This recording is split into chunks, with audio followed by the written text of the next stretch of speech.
Hi everyone, welcome back to my channel Investor Happy.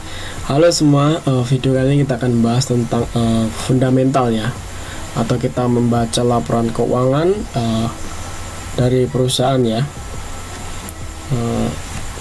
dengan mudah lah, simpel. Ini kita menggunakan OLT. Kali ini case-nya di video ini kita menggunakan Mirai. Nanti berikutnya kita akan menggunakan motion trade ya. Oke. Ini tuh kalau di kuliah kayak ini ya, mata kuliah analisis informasi keuangan ya, 3 SKS. Nanti video ini kita singkat ya guys, jadi nggak perlu lama-lama teman-teman belajar 3 SKS selama 1 semester. Nah cukup ini ya, video ini kita sesingkat mungkin bahas, dan semoga teman-teman juga bisa memahami dengan mudah ya, semoga ya, dengan mudah. Oke. Ini aku menggunakan menu stock price-nya Mirai ya, stock price-nya Mirai. Pertama-tama ya, lihat ini kita pakai case CPRO ya, CPRO.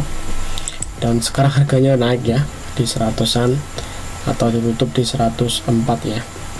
Oke, ini quarter tuh artinya quarter itu seperempat ya, jadi seperempatnya setahun tuh berarti 3 bulan. Jadi teman-teman mau ini kalau quarter nanti akan munculnya ini ya, year to year atau nanti perbandingan per tahunnya ya, gitu.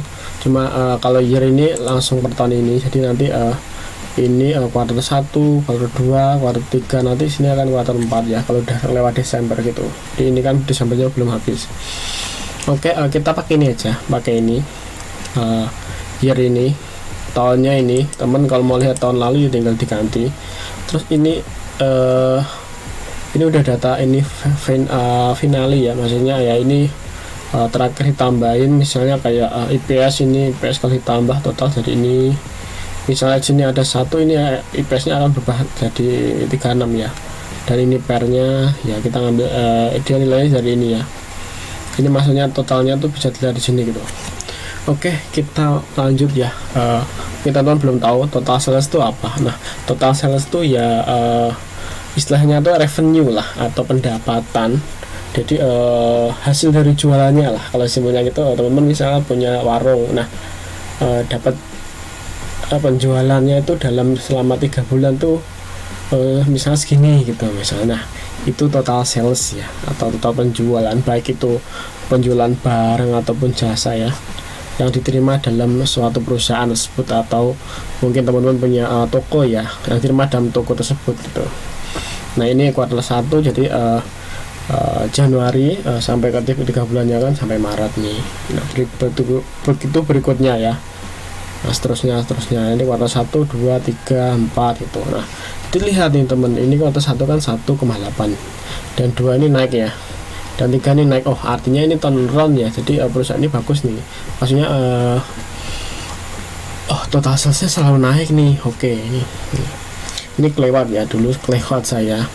Jadi sebenarnya teman kalau mau nyari emiten yang 50-an aja, cari aja, terus nyari yang turnaround tuh dia ada perbaikan lah ya gitu. Nah cost of goods sold, nah atau COGS ya, mungkin teman-teman yang nggak awam ya, mungkin awam ya, nggak sering, nggak bedah laporan keuangan mungkin akan bingung apa ini COGS atau cost of goods sold. Yang itu tuh sebenarnya dia tuh biaya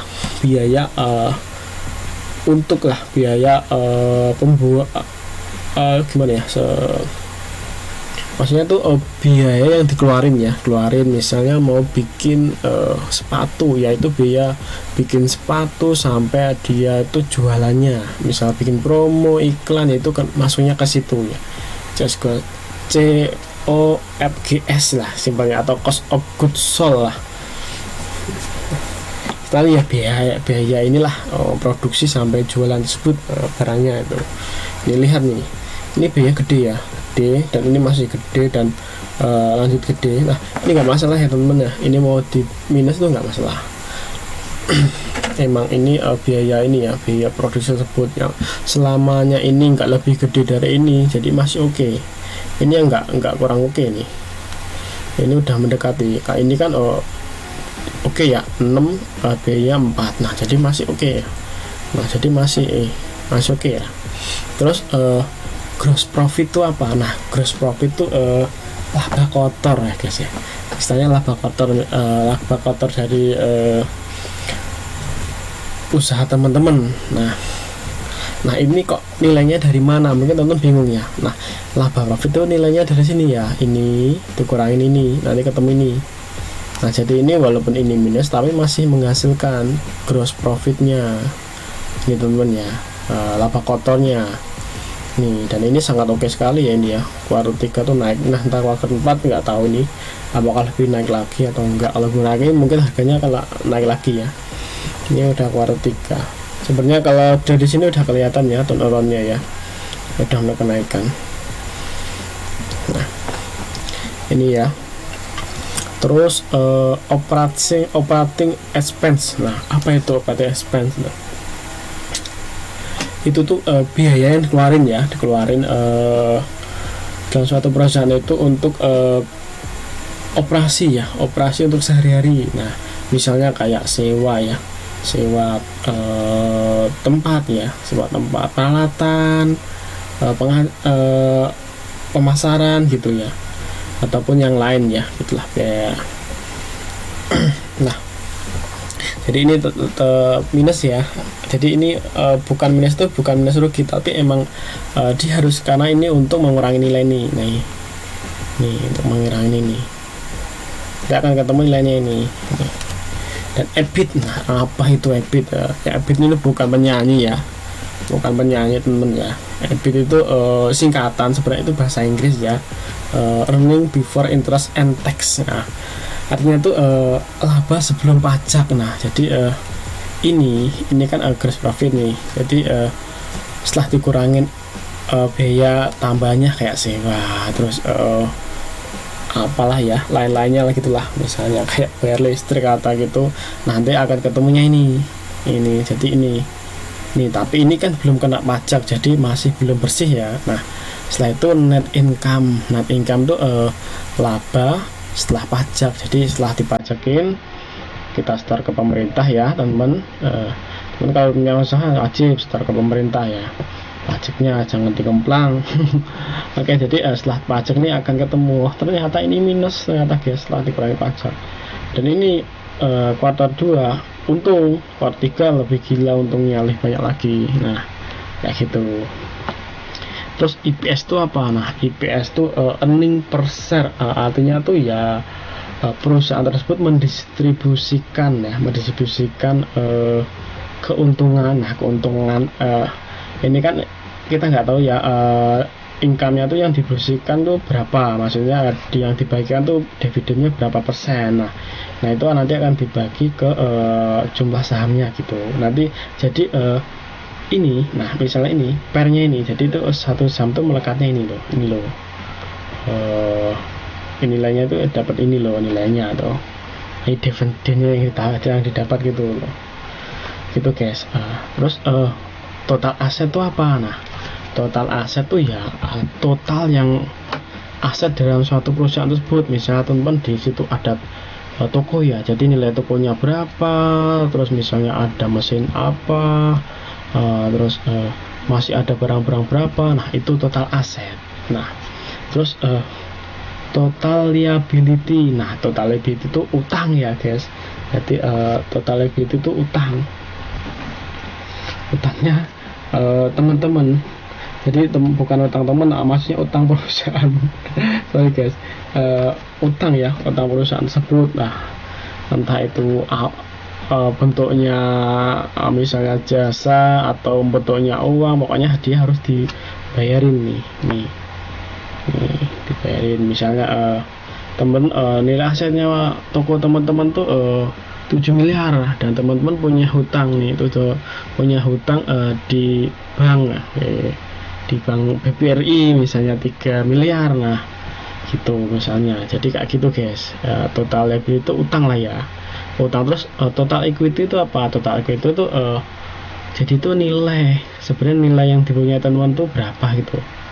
Nah nilai perusahaan bersihnya lah, atau nilai total lah, total dari toko teman-teman itu berapa. Nah ini jadi ini dikurangin ya, jadi ini dapatnya tuh total aset dikurangi liability ya, jadi sisa ini, dan ini sama kurang ini sisa ini, dan ini masih sama makin gede ya, jadi semakin bagus nih perusahaan ini tuh.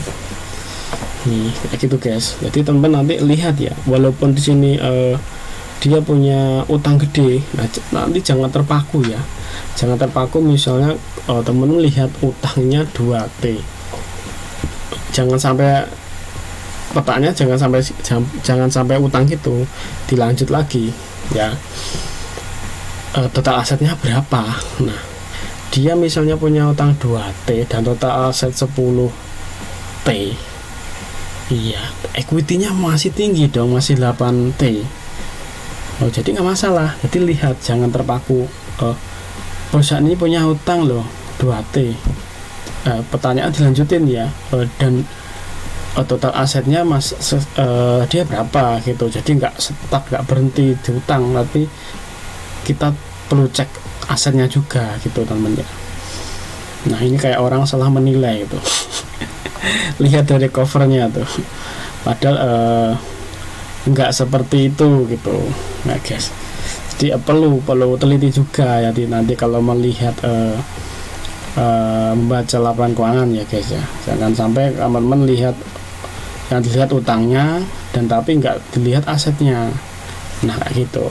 Misalnya gini, seandainya perusahaan ini collab dan dia punya utang dan nilainya ini tuh masih ada nilai bersih segini. Nah kayak gitu. Terus PER. Nah PER tuh price to earning ratio. Jadi itu rasio yang menggambarkan harga saham tersebut ya guys ya, dibanding keuntungannya gitu.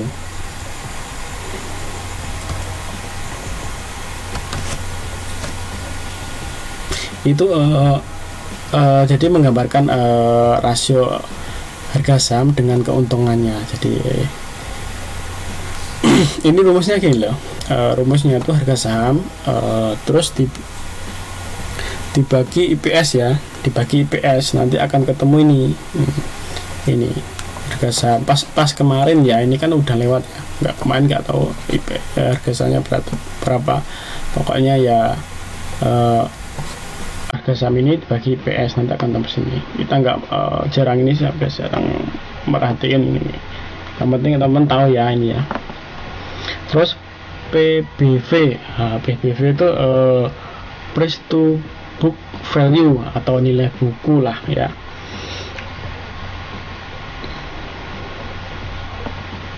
Jadi rasio saham, nanti rasio saham terhadap nilai buku. Nah nilai bukunya kan ini 47 ini ya guys.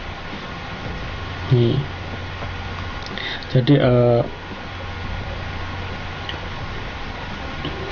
itu rumusnya tuh harga saham dibagi nih ya, harga saham ini kemarin terus dibagi nilai bukunya waktu itu, nanti akan ketemu ini PVV nya. Atau teman kan misalnya kan book value nya udah tinggi kayak Arto nih ya, kayak Arto udah kemahalan nih. Kalau orang nih Arto kan tinggi banget nih, PV nya B23 25 kan. Nah gitu. Nah nanti teman-teman caranya gimana? Nah ini CPRO. Nah teman-teman CPRO ini apakah udah tinggi atau belum nilai bukunya?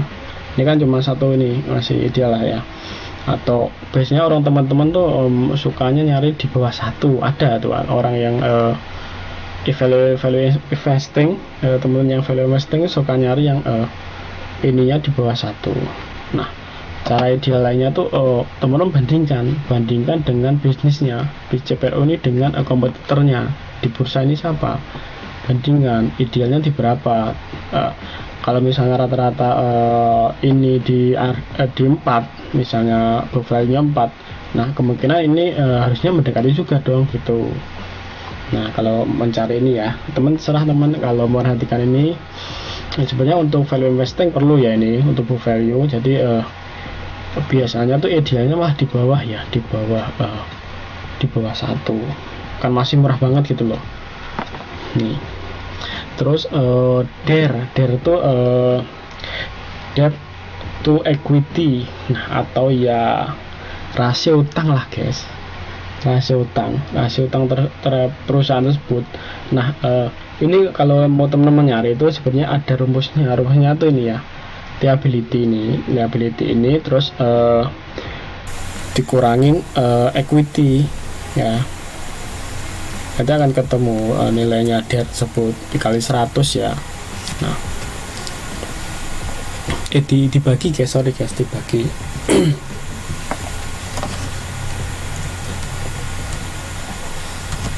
Terus ROE DER kan, ROE atau return on asset. Nah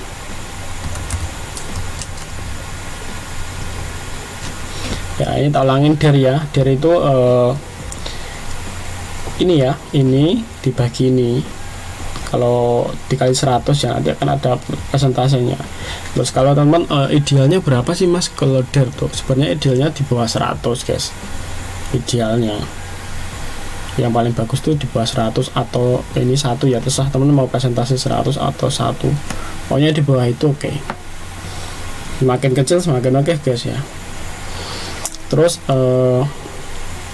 lihat juga ROE itu return on equity. Nah jadi itu seberapa menguntungkan sih aset perusahaan tersebut untuk menghasilkan pendapatan. Nah misalnya teman-teman punya toko apa itu mesin fotokopi. Nah mesin fotokopi terus dia itu bisa menghasilkan berapa sih dengan misalnya harga fotokopi itu mesinnya 10 juta dan hasilnya tuh berapa juta, nanti dibandingkan. Nah jadi akan ketemu presentasenya, ini ROE nya ini, dan ternyata tuh tinggi ya. Setelah ini naik ya dari 1,7 naik jadi 4,2, ini oke. Itu temen cek juga ROE nya nih. Jadi dia punya aset, terus sebenarnya dia tuh asetnya tuh bisa ngasilin berapa sih returnnya tuh, gitu loh guys intinya tuh. Saya tuh punya mesin dan mesinku bisa ngasilin berapa sih returnnya atau keuntungannya tuh gitu. Terus ini ROE, tadi kan ROA ya, atau return on asset. Nah, ini ROE atau return on equity. Nah ini kalau tadi itu perbandingannya ini ya, return atau pengembalian atau pendapatan ya. Terus yang kalau ini tuh pembandingnya ini equity ini ya. Jadi seberapa menguntungkan sih ini equity di sini untuk menghasilkan pendapatan gitu. Nah rumusnya sama guys, ya rumusnya ini. Jadi pakai equity, tadi kan bedanya pakai aset ya, pakai aset tadi bedanya.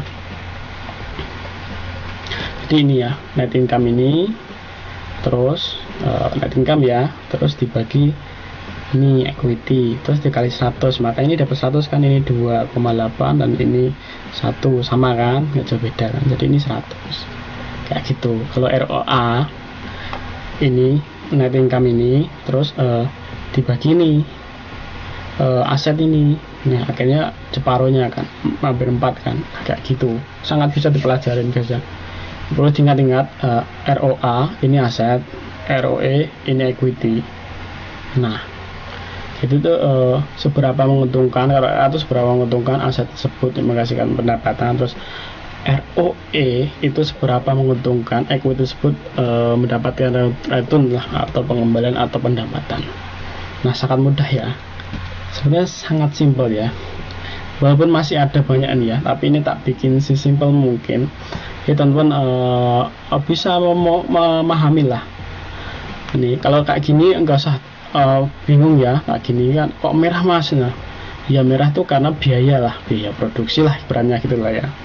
Nanti ini akan mengurangin total sales. Nah setelah total sales itu nanti akan ketemu gross profit, nah atau laba kotornya lah.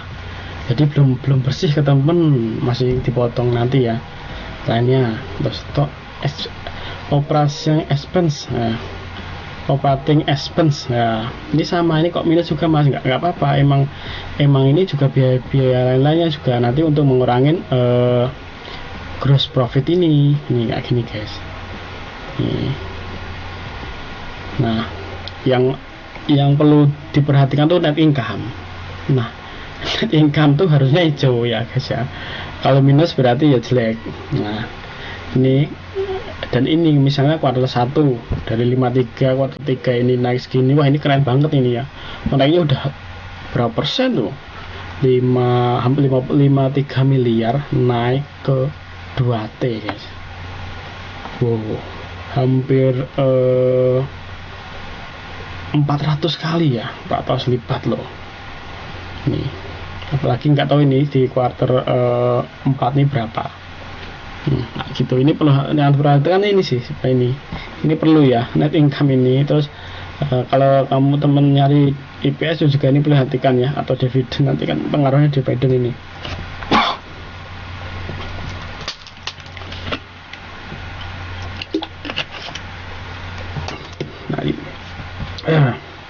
Nah, total asetnya juga ya guys ya.